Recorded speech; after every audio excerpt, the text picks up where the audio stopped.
Hi friends, എല്ലാവർക്കും പുതിയൊരു വീഡിയോയിലേക്ക് സ്വാഗതം. ഇന്ന് തയ്യാറാക്കുന്നത് നമ്മുടെ വീട്ടിലൊക്കെ എപ്പോഴും കാണുന്ന തക്കാളിയും സവോളയും ഉപയോഗിച്ചിട്ട് നല്ലൊരു ഒഴിച്ചുകറിയാണ്.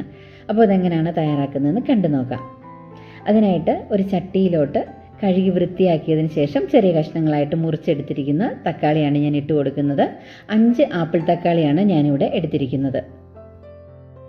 ഇനി ഇതിലോട്ട് 2 സവോളയും കൂടെ ചേർത്ത് കൊടുക്കുന്നുണ്ട്. മാക്സിമം കട്ടി കുറച്ച് അരിഞ്ഞെടുക്കുക. അതിനോടൊപ്പം തന്നെ 3 പച്ചമുളക് കീറിയതും കൂടെ ചേർത്ത് കൊടുക്കുന്നുണ്ട്.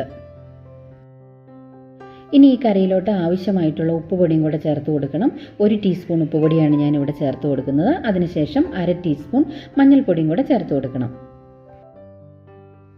ഇനി നമുക്ക് ഇത് വേവിച്ചെടുക്കുന്നതിന് ആവശ്യമായിട്ടുള്ള വെള്ളം ചേർത്ത് കൊടുക്കണം. ഞാൻ ഈ ഒരു പാത്രത്തിന് 1.5 പാത്രം വെള്ളമാണ് ചേർത്ത് കൊടുക്കുന്നത്. ഏകദേശം 4-5 ഗ്ലാസ് വെള്ളമുണ്ട്. ഇത് നന്നായിട്ടൊന്ന് മിക്സ് ചെയ്ത് കൊടുക്കണം. ഒരു സ്പൂൺ കൊണ്ട് ഇതുപോലെ നന്നായിട്ടൊന്ന് ഇളക്കി കൊടുക്കുക.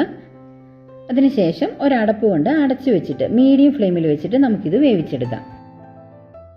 4-5 മിനിറ്റ് കഴിയുമ്പോഴേക്കും തന്നെ ഇത് നന്നായിട്ട് തിളച്ച് വന്നിട്ടുണ്ടാവും. ആ ഒരു സമയത്ത് ഇതിൻ്റെ മൂടി മാറ്റിയതിന് ശേഷം ഇതുപോലെ നന്നായിട്ടൊന്ന് മിക്സ് ചെയ്ത് കൊടുക്കണം. അതിനുശേഷം കുറച്ച് നേരം കൂടി ഇത് നമുക്കൊന്ന് വേവിച്ചെടുക്കാം. ആ ഒരു സമയം കൊണ്ട് നമുക്കിതിൻ്റെ അരപ്പ് തയ്യാറാക്കിയെടുക്കാം.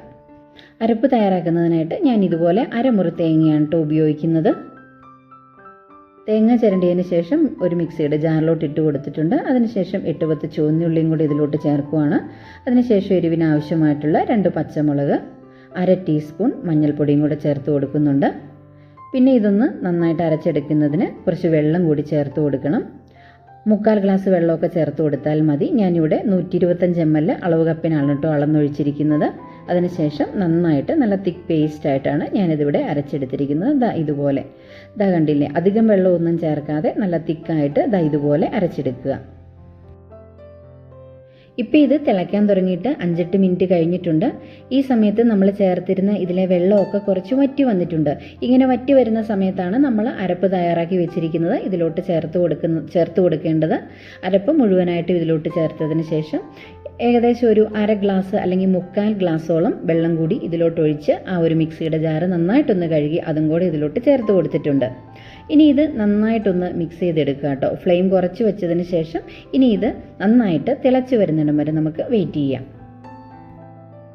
തേങ്ങ അരച്ച് ചേർത്തതിന് ശേഷം അല്പം ഉപ്പുപൊടിയും കൂടെ ഞാൻ ഇതിലോട്ട് ചേർത്ത് കൊടുക്കുന്നുണ്ട്.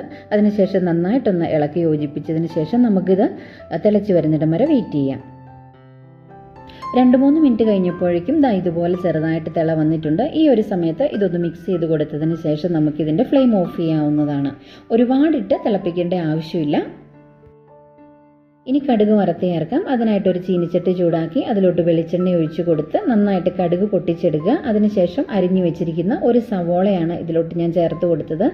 അതിൻ്റെ കളർ ഇതുപോലെ നല്ല ഗോൾഡൻ കളറിലോട്ട് മാറി വരുമ്പോഴത്തേനും 3-4 പച്ചമുളക് മുറിച്ചതും അതിനോടൊപ്പം തന്നെ ആവശ്യത്തിനുള്ള കറിവേപ്പിലയും കൂടെ ചേർത്ത് ജസ്റ്റ് ഒന്ന് മിക്സ് ചെയ്തെടുക്കുക.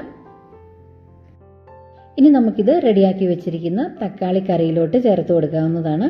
അതിലോട്ട് ചേർത്തതിന് ശേഷം ഒരു 10 മിനിറ്റ് ഒന്ന് മൂടി വെച്ച് കൊടുക്കുക. അതിനുശേഷം ഇതിൻ്റെ മൂടി തുറന്നിട്ട് നന്നായിട്ടൊന്ന് മിക്സ് ചെയ്തെടുക്കുക കേട്ടോ. ഇതൊരു നാടൻ കറിയാണ്. ഇതുവരെയും ഇതുപോലൊന്ന് ട്രൈ ചെയ്തിട്ടില്ലാത്തവരെല്ലാവരും ഒന്നുണ്ടാക്കി നോക്കുക. അതിനുശേഷം നിങ്ങളുടെ ഫീഡ്ബാക്സ് ഒക്കെ അറിയിക്കുക. അപ്പോൾ മറ്റൊരു വീഡിയോയുമായിട്ട് നമുക്ക് വീണ്ടും കാണാം. Thank you so much for watching.